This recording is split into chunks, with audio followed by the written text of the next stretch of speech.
My best friend got into a life-threatening accident, and his abusive family came to the hospital to try impede his recovery. His ex-wife resorted to burning down their home to get them to leave him alone, plus all updates. Renee and Justin were childhood friends who grew up in an extremely restrictive and religious cult. This cult was so extreme that reading anything that wasn't religious material was a punishable offense. But despite this, Renee and Justin read a lot. This brought them closer, and in high school they started dating. Unfortunately, their parents caught them and had an absolute mental breakdown about it. They forced Justin to marry Renee. They married, but what their families didn't understand is that putting them together only made them stronger. Over the next 2 years, Renee and Justin set up a secret bank account and started stealing money from their parents' paychecks in amounts just small enough so they wouldn't notice. When they were 20, they had enough money to get out and start over. They left their house in the dead of night with nothing but what could fit in their car and uprooted to live across the country. Pretty quickly after they moved, they decided to get amicably divorced, since they never wanted to be married anyway. They still lived together for a while, and basically became something between platonic roommates and each other's only family. Over time, they started dating other people. Some partners were scared off by the weird relationship between them, but most got it and understood that Justin and Ray had basically bonded through mutual trauma. This whole time, both their families and other members of their community were relentlessly harassing them. People were showing up at their house at all hours, and they had reason to believe people were trying to steal their identities over the years,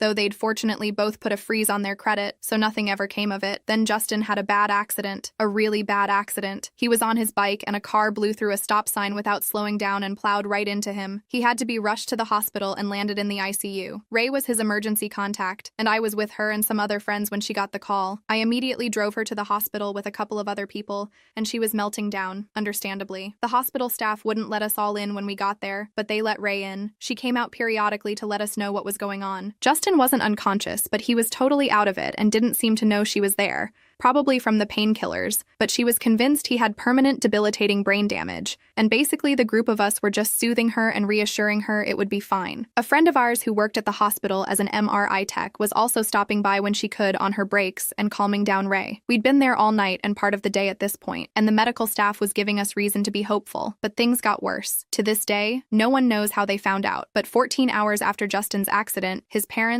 uncles, and grandfather showed up. They immediately had all of us removed from the ICU, Ray included. Unfortunately, as his ex-wife, she was no longer his legal next of kin and had no rights against his blood family. At this point, she was absolutely hysterical and inconsolable. She was convinced Justin's family would hurt him. I'm ashamed to say all three of us that were there with her thought she was overreacting. We all knew Ray and Justin had left a messed up situation, but it wasn't like his own family would do anything to impede his recovery. She was getting angry with us for trying to calm her down and tried to explain that according to their religion, she and Justin deserved punishment from God, and only the greatest suffering could prompt repenting and redemption. She said their families embraced this thinking and wanted them to suffer, because it would prove that they did the wrong thing by leaving, and suffering would drive them back to the fold. She said as long as Justin was with his family, he wouldn't be safe. Our friend who worked for the hospital came and found Ray at that point. She made Ray swear up and down she wouldn't tell anyone she told her this because she could get in deep trouble for releasing privileged information to someone unauthorized, but she'd caught wind that Justin's parents were aggressively demanding the hospital release him into their care,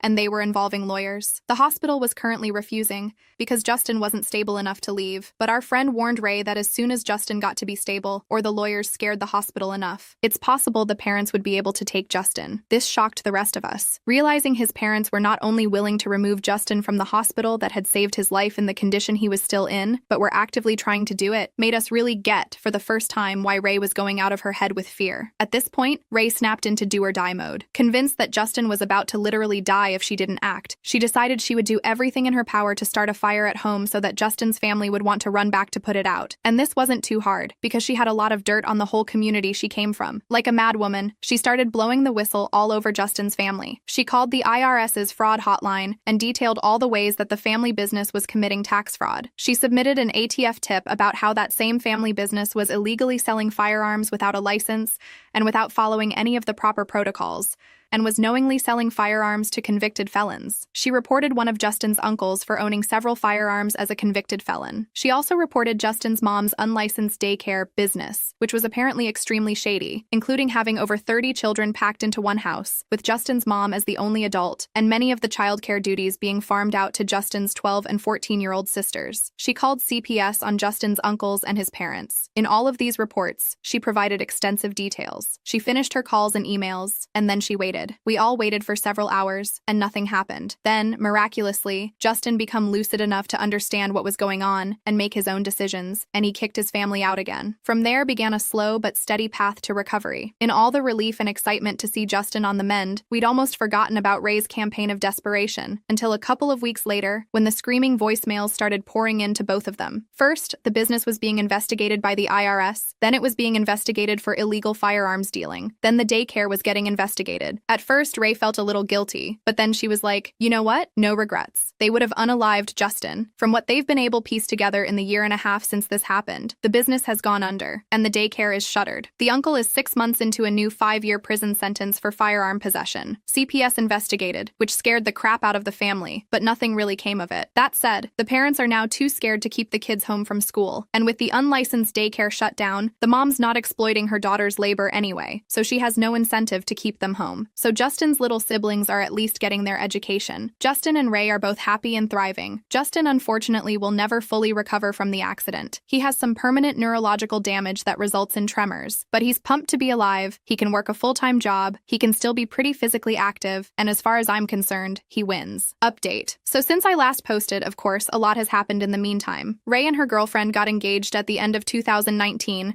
and were planning their wedding for early fall 2020. When the vid happened, they ended up doing a small outdoor elopement that summer instead, with about 10 witnesses, including me and a few others from our core friend group, who Justin and Ray refer to as their chosen family. Justin got ordained online through the Universal Life Church and performed the ceremony. It was an awesome day. Ray's family upped their harassment considerably between her engagement and the wedding. Members of their religious order who live in our city were showing up at her house to try to talk to her. When she wouldn't answer the door, they would leave creepy notes taped to her door with short messages like, "Repent." After the wedding, though, the contact dropped off considerably, which she was very happy about. Justin is doing well. He's been in a serious relationship for the last 2 years with a woman we all love, who has meshed into our little chosen family really well. He's also made amazing progress on his neurological issues from the accident. The doctors say the effects will never go away, but he's adapted really well. He's working full-time with no problem, and is cycling every day again. He's still getting a lot of harassment, unfortunately, but it never escalates to anything scarier than a lot of phone calls and the occasional doorbell, which he never answers. Justin and Ray still don't know how their families of origin are tracking them. They've been living in our city for over a decade now, and they've each moved residences several times during that time frame and changed their numbers a few times. Each time, the family seems to know that new information almost immediately. They continue calling them and leaving voicemails at the new numbers.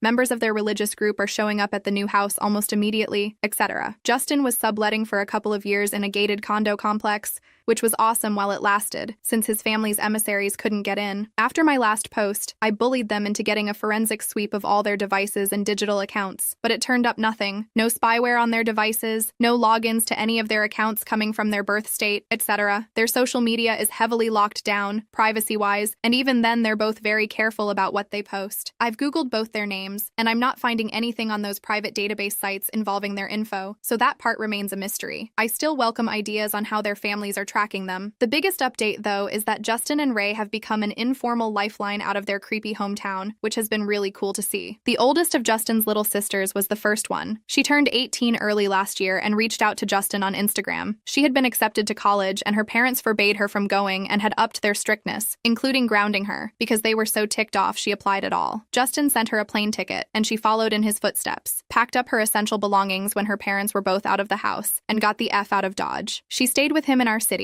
and then in the fall, moved to college and is living in the dorms there. Justin has assured her that she always has a home with him on her school breaks, and that if there's another COVID wave that closes her dorms and pushes her classes to being online only, she can come stay with him again and do her classes online from his house. The next Lifeline recipient was a 19-year-old boy Justin and Ray didn't really know, who had been a friend of Justin's sister from school. He stayed in touch with her after she got out, and Justin ended up buying a plane ticket for him too. He actually came and stayed with me, since I had a spare room and Justin's sister was still at his place at the time. And he was a really cool little dude. I helped him get a job, and after a few months, he moved into a house share with roommates his own age. We all still see him around a lot, and he seems to be doing really well. Let me tell you, the kid is overjoyed with the casual dating model in the secular world, and has been putting a lot of mileage on the apps. He doesn't think he wants to go to college, but I've been encouraging him to look at trade programs and apprenticeships. We'll see. The most recent recipient of the Justin and Ray Instagram DM Foundation for Cult Escapism is Ray's 25-year-old cousin. She was stuck in an abusive marriage, and the religious group, Cheer Her Family, was basically telling her to suck it up and deal with it, and be a submissive, godly wife, and try harder to get pregnant to make her husband happy. She got in touch with Ray because she had no one else to turn to, and Ray helped her get out and come to our city. That's been a bit of a weird situation, because unlike the other two, the cousin is still more or less a true believer. She only left because she was convinced her husband would unalive her, and she's been kind of crappy and homophobic about Ray's wife, even though Ray is literally the only one helping her. But Ray has been an absolute angel to her despite that, and keeps telling us that deprogramming takes time when we complain about her. It's unclear yet how the family feels about Justin and Ray helping the three escapees, or whether they're blaming them as corrupting influences. Weirdly, the cousin and the friend have both been getting the same harassment that Justin and Ray have consistently gotten over the years, but Justin's sister hasn't heard a single peep, either here in our city or away at college. Beats me as to why or what the difference is.